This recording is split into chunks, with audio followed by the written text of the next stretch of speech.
গত মাস থেকে আব্দুল্লাহ নিজের সম্পাদকীয় লিখে, আব্দুল্লাহ আপনারাও যেমন তার কথাকে ভালো লাগে ভালো মনে করেন, আমিও তার কথা শুনি, ও বক্তব্য দিলে আমি তার বক্তব্য এক খেয়ালে শুনি। মাওলানা রেজাউল্লাহ একদিন বলছেন, আপনারা যারা পুরাতন চিনবেন, হ্যাঁ মাওলানা রেজাউল্লাহ, একদিন আমি বলছি যে আল্লাহ নবী বলেছেন মোমেন হচ্ছে বলে আখি, নিজের জন্য যেটা ভালোবাসে অপরের জন্য সেটাই ভালোবাসে, অপরের ভালোবাসাটা নিজের ভালোবাসাটা সমান সমান। তখন আমি বলছি যে এ হাদিসের তরজমা হলো যে ভালো টাকা আগে দিতে হবে আর ছিঁড়ে টাকা পরে দিতে হবে। তো ভালো টাকা আগে না দিয়ে ছিঁড়ে টাকা আগে দিয়ে পরে তো আবার ভালো টাকাটা দেওয়া লাগেই। তো আপনি আগে থেকে ওটা দেখছেন না কেন? এই ভালোটাই আগে দেন। যদি নাই কেউ না নেই, ঘটনা এমন ঘটে নাই ঘটনা, তাহলে আপনার কাছে লস হোক। তো ভালোটা আগে দিতে হবে। তখন বক্তব্য শেষ উনি বলছেন, আব্দুর রাজ্জাক আমি তো আসলে তুমি যেটা বলেছো হাদিস তো সেটাই, আমি তো এটা এভাবে বুঝিনি, কোনো দিন পড়েছি পড়িয়েছি, বাস্তবে কোনো দিন করে দেখিনি। তো অনেক সময় আব্দুল্লাহ বক্তব্য দেওয়ার পরে আমি বলি যে হাদিস তো আমিও এটা বলি, কিন্তু এভাবে তো বলিনি। হাদিসের সারমর্ম তো আমি কতদিনে হাদিস বলেছি, কিন্তু এভাবে তো বলিনি, যার কারণে আমিও শুনি। তো সম্পাদকীয় আব্দুল্লাহ দেখে আল ইতিসাম পত্রিকার, মনে রাখবেন চাঁপাই নবাবগঞ্জের নিজস্ব পত্রিকা আল ইতিসাম পত্রিকা, আপনি গ্রহণ করতে পারেন আর না পারেন, মানুষ এটা আমার জন্মভূমি, সেই ভিত্তিতে আপনার কাছে আমি বলে গেলাম। জামিয়া সালাফিয়া বাংলাদেশে যত গড়ে উঠবে, চাঁপাই নবাবগঞ্জের নিজস্ব প্রতিষ্ঠান জামিয়া সালাফিয়া, এটা আপনি মনে রাখবেন। জামিয়া সালাফিয়াই সারা দেশের কোনো মানুষ আমার সামনে এরকম কথা বলার সাহস রাখে না, আব্দুর রাজ্জাক সাহেব 2 কোটি টাকা আমি এখানে দিয়েছি, আমার কথাই মানতে হবে, এরকম কোনো কথা বলার কোনো লোক এদেশে নেই। ওরকম কোনো কেউ সাহসী রাখে না। জামিয়া সালাফিয়া বৈদেশিক পয়সা দিয়ে চলে না, জামিয়া সালাফিয়া কোনো সংস্থা দিয়ে চলে না, জামিয়া সালাফিয়ার আদায় কোনো শিক্ষক করতে পাবে না, জামিয়া সালাফিয়ার রসিদ বহি বাহিরে ব্যবহার হয় না, কোনো শিক্ষক রসিদ বহি ব্যবহার করলে তার জরিমানা হবে, ও শিক্ষকতাই করতে পাবে না ওখানে। জামিয়া সালাফিয়ায় কোনো দল সংগঠন চলে না, শিরক মুক্ত প্রতিষ্ঠান জামিয়া সালাফিয়া, বিদাত মুক্ত প্রতিষ্ঠান জামিয়া সালাফিয়া, দলমুক্ত প্রতিষ্ঠান জামিয়া সালাফিয়া, সংগঠন মুক্ত প্রতিষ্ঠান জামিয়া সালাফিয়া, হিংসা মুক্ত প্রতিষ্ঠান জামিয়া সালাফিয়া, জাতির দেশের সর্বোচ্চ গ্রহণীয় প্রতিষ্ঠান জামিয়া সালাফিয়া। সন্দেহ হলে কালকে দেখে আসেন, নিজের প্রতিষ্ঠান দেখে আসবেন। সম্মানিত দিনী ভাই বোন, কথা ওখানে ফিরে যাই। সেটা হলো এই যে আকীদা আপনি সংশোধন করেন, নিজে ধর্ম পালন করে নিজের বুঝ সমাজে বাস্তবায়ন করবেন, সেটা যদি ঠিক না হয় ক্ষতিগ্রস্ত আপনি হবেন। বিসমিল্লাহ 25 বার পড়লে এত নেকি হয়, কে বলেছে? আমি তো কোনোদিন বলিনি। মহিলাদেরকে ল্যাঙ্গট করে সালাত আদায় করা যাবে না শাড়ি পরলে, এ কথা তো আমি কোনোদিন বলিনি। শাড়ি পরলে ল্যাঙ্গট পরে সালাত আদায় করতে হবে, এ কথা আমি কোনোদিন বলিনি। আপনি মনে কিছু নিয়েন না, ধর্মের ব্যাপারে আপনি যদি আমার সামনে দাঁড়ান, আপনার আমি কথায় কথায় ভুল দেখাবো, আপনার পাতা সবটাই ছিঁড়ে যাবে। আপনি ভালোবাসা বজায় রাখেন, আপনার আমি সাথে আছি, আপনি আমার দিনী ভাই, আপনার পরামর্শ আমি গ্রহণ করব যে কোনো সময়। আমি মানুষ, আমি ভুলের ঊর্ধ্বে নই, ভুল থাকবে এটাই স্বাভাবিক, তবে আপনি যেটা মনে করেছেন সেটা শরীয়ত নয়।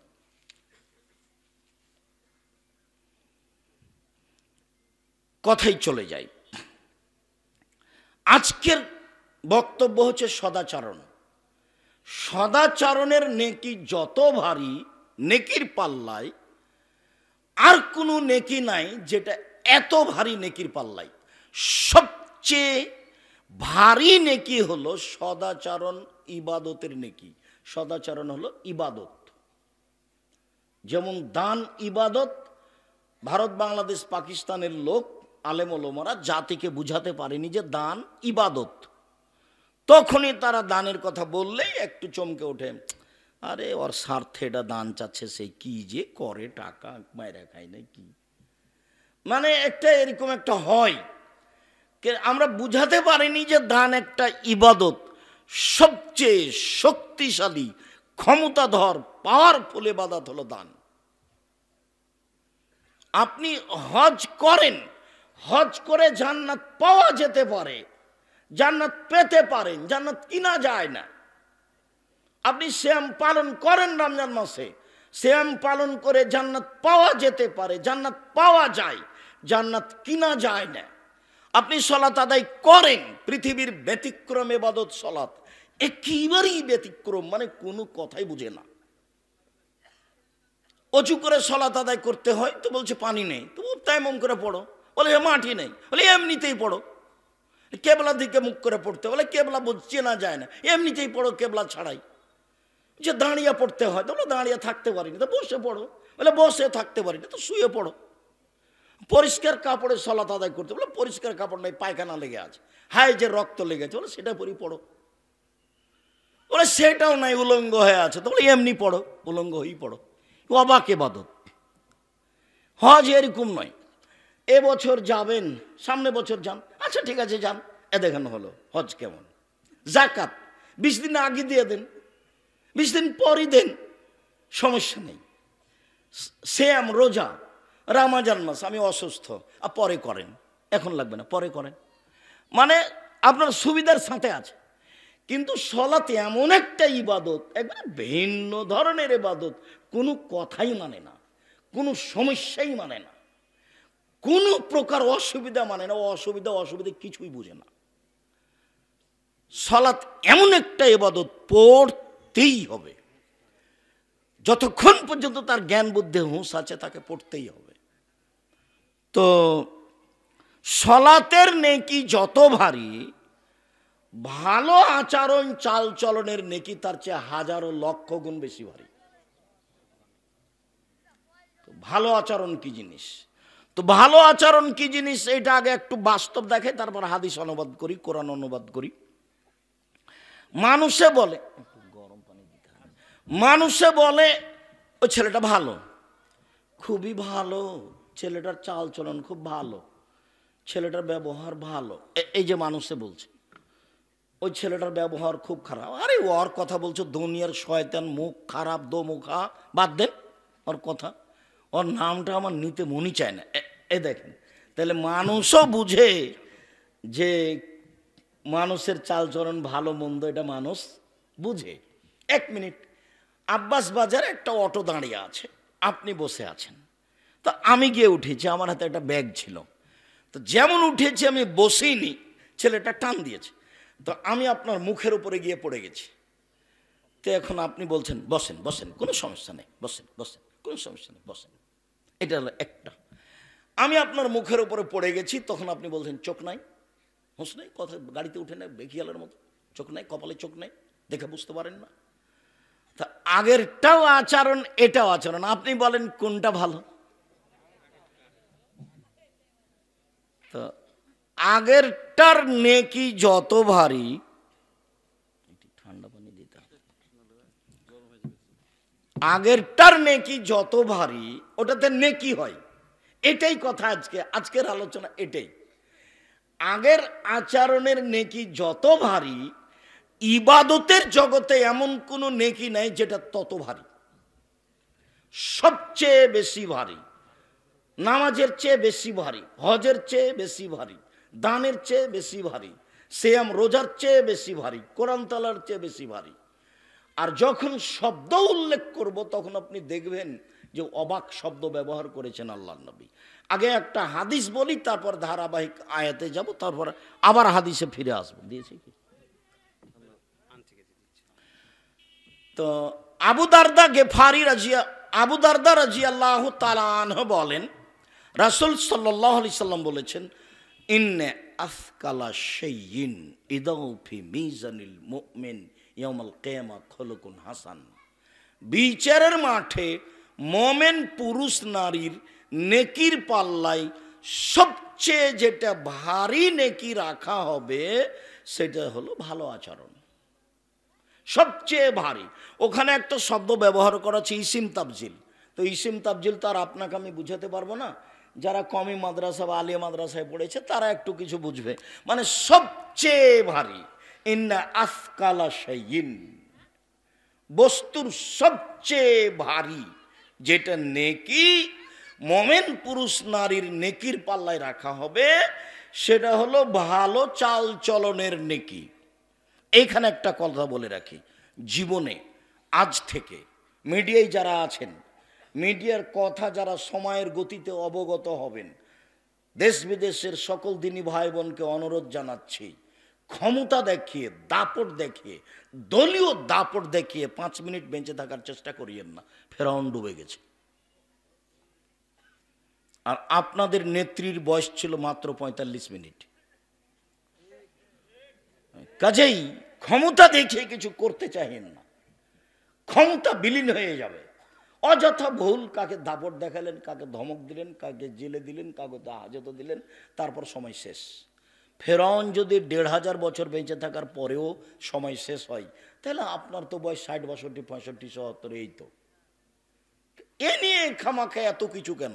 নরম হন, হালাল রুজি উপার্জন করেন। এটা তো চাঁপাই নবাবগঞ্জ, এটা তো আর বলতে পারি না আমি যে এটা রংপুর, দিনাজপুর, লালমনিরহাট, টেনফোমারি, কুড়িগ্রাম, পঞ্চগড়, ঠাকুরগাঁ, গাইবান্ধা, জয়পুরহাট, বগুড়া, ওদের দুইটা স্বভাব ভালো নয়। কি? যৌতুক নেই, বেটার যৌতুক নেই। তা আমরা তো নিই না, চাঁপাই নবাবগঞ্জের মানুষ যৌতুক নেই না। আর ওদের আর একটা খারাপ স্বভাব আছে যে বোনকে জমি দেয় না। তো না না, ওরকম নয়। আমার বাপকে মাটি দিয়ে আমি আগে জমি ভাগ করেছি, তারপরে খেয়েছি। যদি জমি আমি টুকটাক চিনি, আমার ছোট ভাই চিনেই না, আজও চিনে না। আমার মা পছন্দ করতেন না যে আমরা জমি জায়গা দেখতে যাই, তো আমরা তখনও যাই না, আমার মা মরার পরেও যায় না, এখনো যায় না। আমার মা যেটা মনে করতেন সেটাই। তো আমি বলেছি যে যৌতুকের টাকা দিয়ে চাউল কিনে ভাত খেয়ে ইবাদত কবুল হবে না। বাপ বেটা ওরা ভিক্ষে করে খাবে, ওই টাকা দিয়ে চাউল কিনে ভাত খাইলে ইবাদত কবুল হবে? বাপ বেটা ভিক্ষে করে খাবে, যৌতুক নেবে কেন? সেটা খাট খাটলা, চৌকি বাক্স, ফার্নিচার, সাইকেল, মোটরসাইকেল, যেটাই হোক না কেন, আগামীকাল সন্ধ্যা হতে হতে খাট খাটলা, চৌকি বাক্স ফেরত পাঠাতে হবে, পাঠাতেই হবে।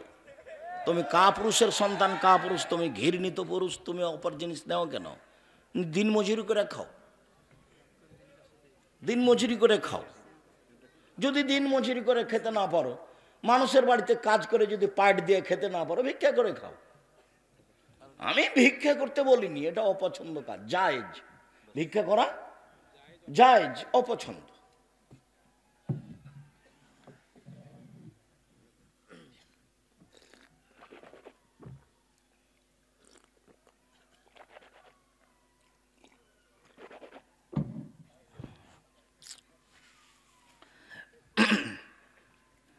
তো যৌতুক নেওয়া এবং জমি বোনকে না দেওয়া, এটা ওই সব এলাকাতে বেশি হয়ে থাকে। তা আমাদের দিকে যদি চালু হয়ে থাকে তো এটা খুব খারাপ কথা।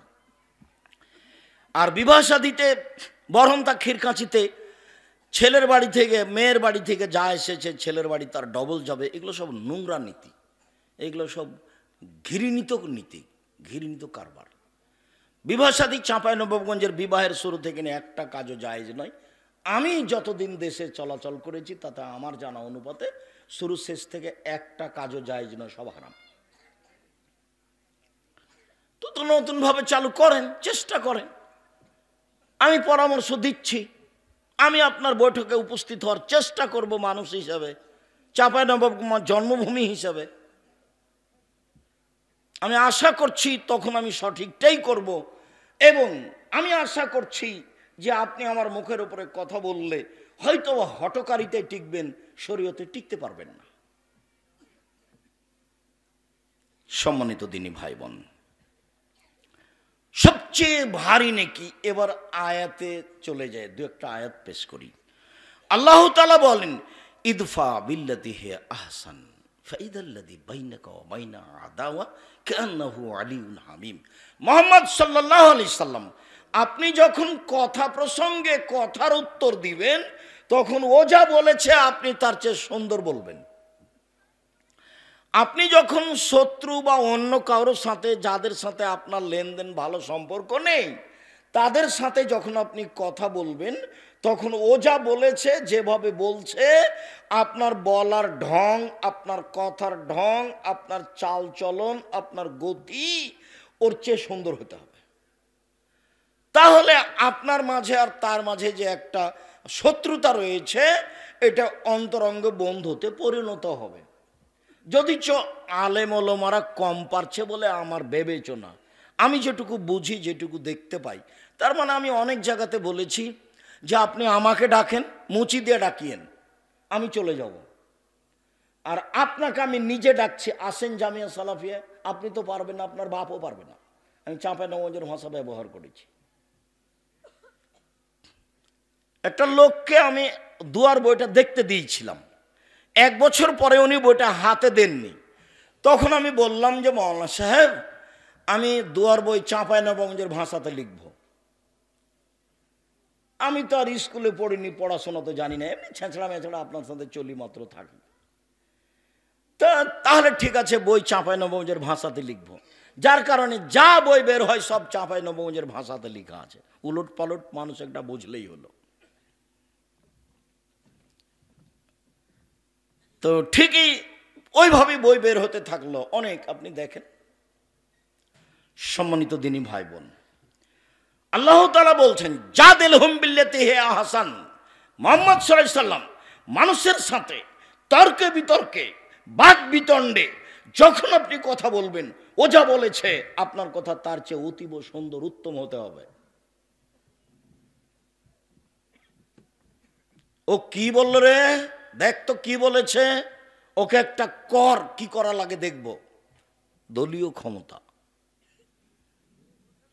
পরিস্থিতির ক্ষমতা, সম্পদের ক্ষমতা, খুব ভালো করে মনে রাখবেন। দেখে মনে হচ্ছিল যে মাঠ ঘাট, রাস্তাঘাট সব একদলীয়, জমি জায়গা গাছপালা তবুও মনে হচ্ছিল এক দলে, ওই দলেরই সব কিছু, গাছপালা যা কিছু আছে, রাস্তাঘাট সব একই মনে হচ্ছিল। তারপরে দেখা যায় 45 মিনিট। এটা আমাকে অবাক লাগে। আমি যখন মূর্তির পাশ দিয়ে হাঁটতাম, তখন আমি মনে ভাবতাম, আসলে কি এইভাবে মূর্তি কোনোদিন ভাঙবে কেউ? কেউ যদি না ভাঙে, তাহলে যেদিন ঈসা আলাইহিস সালাম আসবেন, সেদিন কারো রক্ষা হবে না, কারো বাবাও ঠেকাতে পারবে না। সেদিন ভেঙে দিবেন ঈসা আলাইহিস সালাম সব মূর্তি, সব কবর, সব শুকর মেরে ফেলবেন। দেশে কোনো শুকর থাকবে না, দেশে কোনো উঁচু কবর থাকবে না, দেশে কোনো মূর্তি থাকবে না, সব ভেঙে দিবেন। শুনুন, উত্তর দিতে শিখুন নরম হয়ে, ভালো হবে। অল্প দিন বাঁচতে এসেছেন, বয়স একদিন ছিল 40, তারপরে দেখলেন 60, তারপরে দেখবেন নেই, জানাজা করছে মানুষে। এইটুকু বয়স বাঁচতে এসে ক্ষমতা দেখিয়ে, কাউকে অপমান করে, কাউ জেল জুলুম করে, হত্যা করে, খাটো করে, জমি দখল করে, রাহাজানি করে, অন্যায় করে, লুটতরাজ করে 1 মিনিট বেঁচে থাকার চেষ্টা করিয়েন না, ভুল হিসাব। খুব সহজ সরল ভাবে বেঁচে থাকার চেষ্টা করেন। আমি অনুরোধ করেছি 4টা কাজ করবেন। 1, 5 ওয়াক্ত সালাত, 2, হালাল রুজি, 3, কোরআন তেলাওয়াত, 4, দুইজন যেখানে বসে আছে সেখানে বসবেন না, যার নাম আড্ডা পিটা। আড্ডা পিটা চিরদিনের জন্য হারাম। এখন তো চাঁপাইনবাবগঞ্জের প্রায় লোকের স্বভাব খারাপ হয়ে গেছে, আর খাসলতি খারাপ। এশার সালাতের পরে ঘন্টার ঘন্টা দোকানে বসে আছে, গল্প জমাচ্ছে, জমিদারের বেটা আর বসে আছে ওখানে, আর এর ওর বদনাম আর গিবাত করছে। কয় টাকার মালিক আপনি? ওখানে বসে থাকেন কেন? কি করেন আপনি? কয় টাকা আছে আপনার? আপনার শরম হয় না কেন? আপনার হায়া হয় না কেন? আপনার লজ্জা হয় না কেন? আপনি কি দেখাতে চান? পারিবারিক কিছু অবস্থা দেখাতে চান? আসেন। অর্থ সম্পদ দেখাতে চান? আসেন। বিদ্যা দেখাতে চান? আসেন। ও তো কুকুর সিরিয়ালের কাজ। বুঝেও বুঝে না যারা, অন্তর আছে বুঝে না, দেখেও দেখে না যারা, চক্ষু আছে দেখে না, শোনেও শোনে না যারা, কান আছে শোনে না, উলায়েকা কালানাম, তারা পশু প্রাণীর মতো, তারা গরু ছাগলের মতো, তারা কুকুর শ্রীগালের মতো, বালহমাজাল, বরং তার চেয়ে খারাপ। আপনাকে যদি আমি কুকুর শ্রীগালের চেয়ে খারাপ প্রমাণ করতে না পারি, আমি আব্দুর রাজ্জাক বিন ইউসুফ জিন্দেগিতে জন্মভূমিতে বক্তব্য দেব না বলে যাচ্ছি। কি বলতে চান আপনি? আড্ডা পিটাই হারাম। একরাহুল কালাম আবাদ আল ইসায়ে, একরাহুন নামা কাবলা লিসায়ে। মুহাম্মদ সাল্লাল্লাহু আলাইহি সাল্লাম ঘুমানোর পূর্বে, এশার সলাতের পূর্বে ঘুমিয়ে যাওয়া ঘৃণা করতেন। আল্লাহর নবী এশার সলাতের পূর্বে ঘুমিয়ে যাওয়া ঘৃণা করতেন। আল্লাহর নবী এশার সলাতের পরে কথা বলা ঘৃণা করতেন। আল্লাহর নবী এশার সলাতের পরে কথা বলা ঘৃণা করতেন। 10টায় ঘুমিয়ে যাবেন, এশার সলাতের পরে গিয়ে খাওয়া দাওয়ার কাজ থাকলে, না হলে আহাল পরিবার নিয়ে ঘুমিয়ে যাবেন। 10টা, 3টে, 5 ঘন্টা, 5 ঘন্টা ঘুমিয়ে যাবেন। ঘুম থেকে উঠে আপনি আকাশের দিকে তাকে একটু দোয়া পড়বেন। কিছুই যদি না পারেন তাহলে এটা মুখস্থ করে রাখেন, লা ইলাহা ইল্লাল্লাহু ওয়াহদাহু লা শারীকা লাহু লাহুল মুলকু ওয়া লাহুল হামদু ওয়া হুয়া আলা কুল্লি শাইইন কাদির ওয়া সুবহানাল্লাহি ওয়া আলহামদুলিল্লাহি ওয়া লা ইলাহা ইল্লাল্লাহু আকবার ওয়া লা হাওলা ওয়া লা কুওয়াতা ইল্লা বিল্লাহ রব্বিগফিরলি রব্বিগফিরলি। সুন্দর করে ওযু করেন, 2 রাকাত সালাত আদায় করেন, অতীতের সব পাপ ক্ষমা। আমি বলিনি, এ কথা মুহাম্মদ সাল্লাল্লাহু আলাইহি সাল্লাম বলেছেন, হাদিস বুখারী মুসলিম।